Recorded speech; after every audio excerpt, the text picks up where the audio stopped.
Channel favourite files. आज मु करछि आलू ग्रीन मटर पूरा इडली।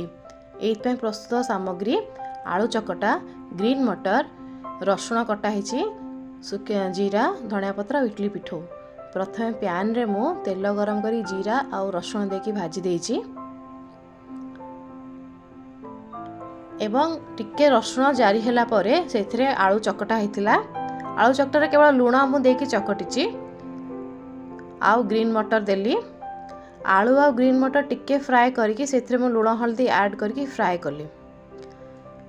ए आइटम टी छुआ को सकाळे टिफिन देवा पे बहुत सहज आउ बहुत पुष्टिकर भी ए जिनसटा। ग्रीन मटर शीत दिन में बहुत परिमाण में मिले आ एटा खाइया पे बहुत स्वादिष्ट मध्य। देखंतु बर्तमान पूरा रेडी हे गला।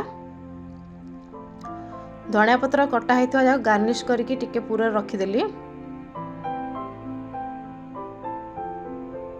एबे आमे देखिबा इडली आंटटा। इडली आंटटा बेसी ए परिमाण रखिबे ना बेसी गाढ़ा करिवे ना बेसी पतला करिवे। आ इडली पिठो जेतिकी फेणिथिबे एतिकी सॉफ्ट हबो। मो इडली छांचरे इडली प्लेट रे किछि तेल दे देकी तापरे ताको गरम हैला परे मो इडली पिठो भर्ती करिवे। प्रथमे कोन करिवे गोटे चामच इडली आंट सब प्लेट उडाक रे रखि देबे।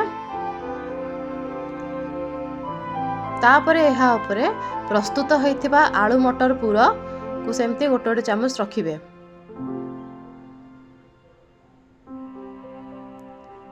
एहा परे पुनर्बार आपण इडली पिठो को ता उपरे देकी इडलीटा कवर करिवे। एही परि परिमाण रे इडली छांच जेतरा प्लेट थिबा आपण इडली प्रस्तुत करि परिबे।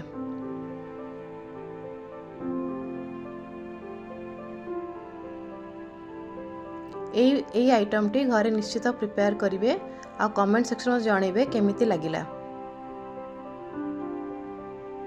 15 मिनट एई आइटम इडलीटा प्रस्तुत होला परे इडली छांचर रखिकी 15 मिनट रे सिम रे रखिबे। देखंतो 15 मिनट परे इडली एकदम फुली फुली की देखा जाउची। देखंतो इडली केते सॉफ्ट अछि आ पूरा फुली की अछि। कुआडू किछि फाटिनी टाण भी नाही पिठो। मो इडली सांगे टमाटो चटनी देइछि।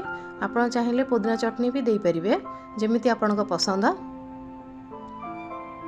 शीत दिने खाया पे एटा बहुत टेस्टी लागे जेहेतु एई समय वेराइटी परिबा मिले। आपण चाहिले अलगा किछि परिबा देके स्टफिंग भी करि परिबे। Please like share subscribe my channel. Thank you so much for watching.